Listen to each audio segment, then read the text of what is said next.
Hi, welcome to my channel Raabta. तो आज का टॉपिक जो मैंने चूज किया है वो है how to buy a house in Canada. कई लोग ये पूछ रहे हैं कि कनाडा में घर लेना क्या बहुत मुश्किल है। इसके बारे में मैं इस वीडियो में बताऊंगी कितना मुश्किल है या बहुत ही ज्यादा इजी है। So let's start the video. तो देखो, कनाडा में ये इंडिया की तरह नहीं है कि अगर आपके पास पैसे हैं या मनी है तभी आप घर बना सकते हैं, वरना आप घर नहीं बना सकते। यहाँ पे एक्चुअली बहुत देर से लोग क्या करते हैं, लोन लेते हैं घर के लिए, जिसे हम लोग मॉर्गेज कहते हैं। यहाँ पे ये टर्म हमने भी यहाँ पे आके सुनी थी। इससे पहले हमने कभी ये टर्म नहीं सुनी थी। तो मॉर्गेज का मतलब सिर्फ यही है कि लोन फॉर अ हाउस जो घर के लिए दिया जाता है। आप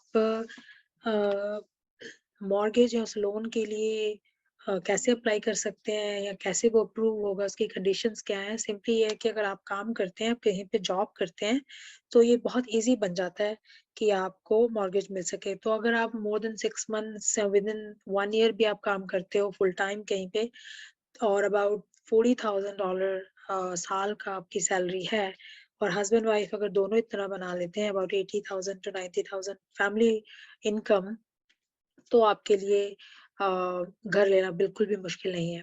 अगर आप क्रेडिट भी बहुत अच्छा मेंटेन रखते हो, जैसे आप अपने बिल्स टाइम पे पे करें, जो भी हैं, आपका कुछ भी क्रेडिट के ऊपर ना जाए, तो आपका क्रेडिट बहुत अच्छा शो होता हो और आपके पास जॉब हो, तो मॉर्गेज बहुत इजीली अप्रूव हो जाती है। और जैसे मॉर्गेज अप्रूव हो जाती है, आप उस रेंज में अपना घर ढूंढें।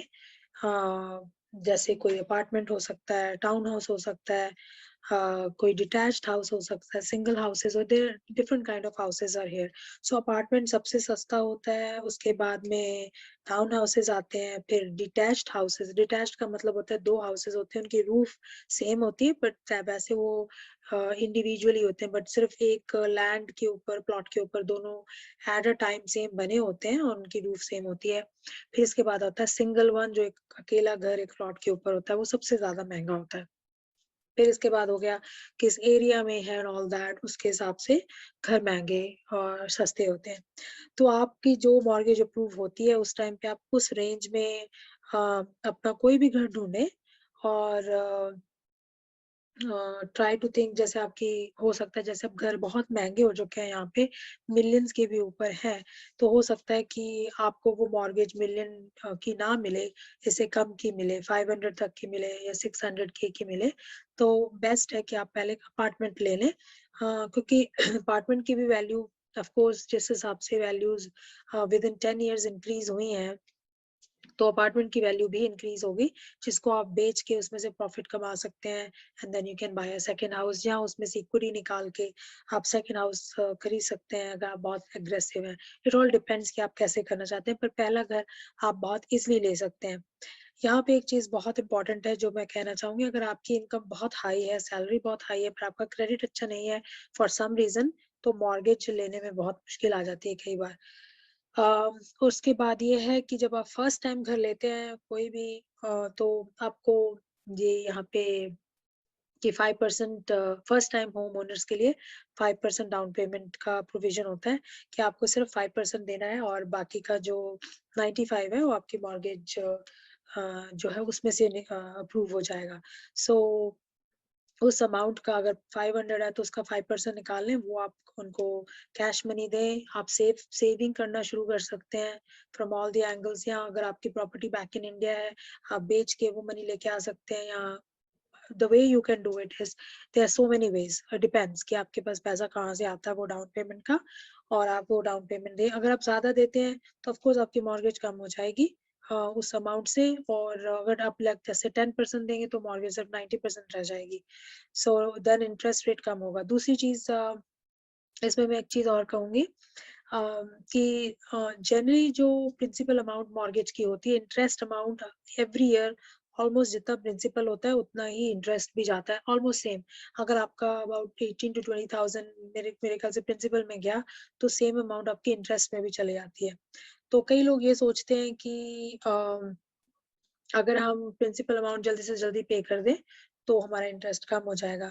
वो बिल्कुल बात सही है, पर यहाँ पे ये होता है कि आप साल में हर बैंक का डिफरेंट डिफरेंट है, बट आप साल में एक बार जैसे उनका कोई अमाउंट सेटअप होती है, क्योंकि 5,000 10,000 ऑल डिपेंड्स कि आप कितना extra amount other than your regular payments के अलावा डाल सकते हैं।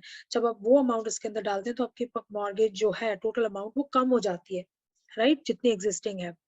तो वो एक्चुअली नॉर्मल फैमिलीज के लिए करना थोड़ा मुश्किल होता है, बट कई लोग बहुत अग्रेसिवली जब चलते हैं, they try to save from every side, तो वो लोग, कई लोगों ने ये किया है। इट्स नॉट हार्ड कि नहीं कर सकते, pretty easy to some extent, पर ये है कि थोड़ा सा हिम्मत रखनी पड़ती है, थोड़ा सा कंट्रोल करना पड़ता है। तो दैट्स हाउ दे गो। तो अ, ये बात आ जाती है। दूसरी ये चीज़ है कि जब आप मॉर्गेज करवा रहे हो, अगर आप लेट्स से कि आपकी इनकम सिर्फ जैसे 80,000 ही है, उसमें आपने मॉर्गेज भी पे करनी है, आपके अदर एक्सपेंसेस भी होंगे, ग्रोसरी भी होगी, कार के एक्सपेंसेस भी होंगे, तो कई बार ज़्यादा अमाउंट देनी मुश्किल हो जाती है। बट ये होता है कि चलो हमने अपनी ओन प्रॉपर्टी बना ली, हम धीरे-धीरे पेमेंट कर रहे हैं, इट्स ओके। इंस्टेड ऑफ वो मनी आप रेंटल में देने की बजाय आप अपने घर में इन्वेस्ट कर रहे हो। क्योंकि अगर आप कल को घर बेचेंगे, जो कुछ भी आपने मॉर्गेज पेमेंट आउट की हुई है वो आपको वापस आ जाएगा, वो कहीं खत्म नहीं होगा। क्योंकि रेंट में तो अगर आपने 1500 किसी को पर मंथ में दे दिया, वो तो चला गया, that is never going to come back. But यही अगर आपने 1500 मॉर्गेज में दी होगी, वो हरदम आपको वापस आ जाएगा। दूसरी चीज़ है कि आपकी प्रॉपर्टी की जो वैल्यू है वो भी बढ़ती है मोस्टली। कभी भी रियल एस्टेट की वैल्यू बहुत कम है कि नीचे चली जाए, अदर देन जैसे स्टेट्स में होता है 2008 में, पर जनरली वैल्यूज ऊपर ही जाती हैं। तो आपकी जो आपने एक एसेट बनाया है उसकी वैल्यू हरदम ऊपर ही जाएगी। तो आपको कुछ ना कुछ जब आप बेचेंगे उसमें से कुछ ना कुछ तो मिलेगा ही, राइट। फिर आ गया कि या तो मैं ये बता रही थी कि अगर आप मान लिया पेमेंट करते हैं, जैसे जो भी मॉर्गेज की पेमेंट है वो आपके ईयर्स के ऊपर बहुत डिपेंड करता है कि आपकी मॉर्गेज की मेच्योरिटी आपने कितनी रखी है। जैसे कई लोग 10 ईयर 20 ईयर 30 ईयर कुछ इतना रखते हैं। तो जितना लंबा साल उसकी उम्र रखेंगे उतनी आपकी छोटी पेमेंट्स बनेंगी।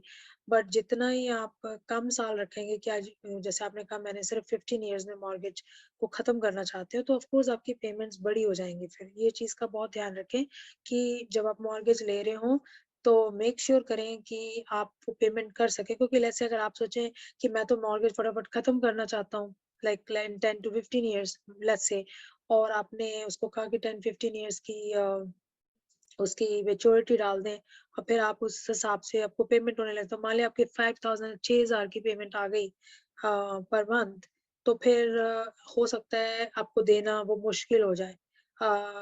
इट बिकम्स वेरी टाइट कि आप बाकी इतना टाइट हो जाए कि 2 3 महीनों के बाद आप सोचने लगे कि मैंने ये क्या कर दिया। सो बेस्ट है कि आप उतनी पेमेंट करें जो आप इजिली संभाल सकें पेमेंट्स। उस हिसाब से मेच्योरिटी यहाँ पर भी एक लिमिट्स है कोई कि beyond that you can go. मेरे ख्याल 30 ईयर्स के बियॉन्ड आप जा नहीं सकते, तो आप वो रख लें। उसके बाद पेमेंट आपकी ज्यादा नहीं होती है, 1500 to 3,000 मैक्सिमम हो जाएगी, इससे ज्यादा नहीं होगी, और आप इजिली वो पे कर सकेंगे।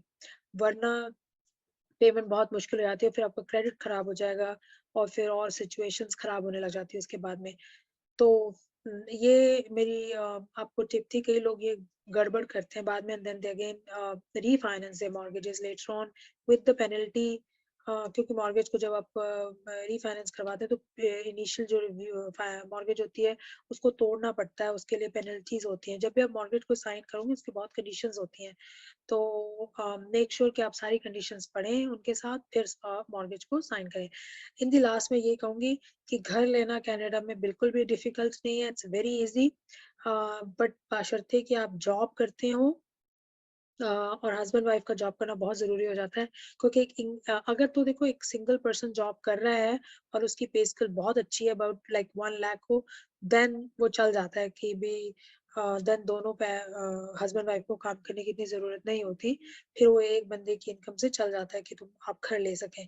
बट अगर आपकी जैसे 40,000 की रेंज में है सैलरी, तो फिर ये जरूरी हो जाता है कि आप दोनों की कमाई बहुत जरूरी है। क्योंकि एक पर्सन की 40,000 में अगर मॉर्गेज है वो बहुत ही कम अप्रूव होंगी, तो आजकल बीसी या वैंकूवर में 500 से नीचे अपार्टमेंट भी नहीं मिल रहे हैं। सो फिर वो मेरे ख्याल से थोड़ा मुश्किल हो जाएगा। सो हस्बैंड वाइफ का जॉब करना बहुत ज़रूरी है, तो दोनों 1 साल के लिए जॉब करें, घर ले लें, उसके बाद अ, हो सकता है जो एक एक हस्बैंड है या वाइफ है, किसी की भी पे स्केल थोड़ी ऊपर हो जाए और दूसरा छोड़ सकता है if they wish to, otherwise तो दोनों काम करके आगे जा सकते हैं। सो मेरी यही एडवाइस होगी कि भी दोनों हस्बैंड वाइफ काम करें, 1 साल तक काम करें, क्रेडिट बनाएँ, आराम से घर मिल जाएगा आपको। आपको कोई हो और कोई और क्वेश्चन हो मॉर्गेज के बारे में, so please let me know. Comment करें, प्लीज सब्सक्राइब करें एंड या आपके और भी क्वेश्चंस हो, let me know. Thanks, bye.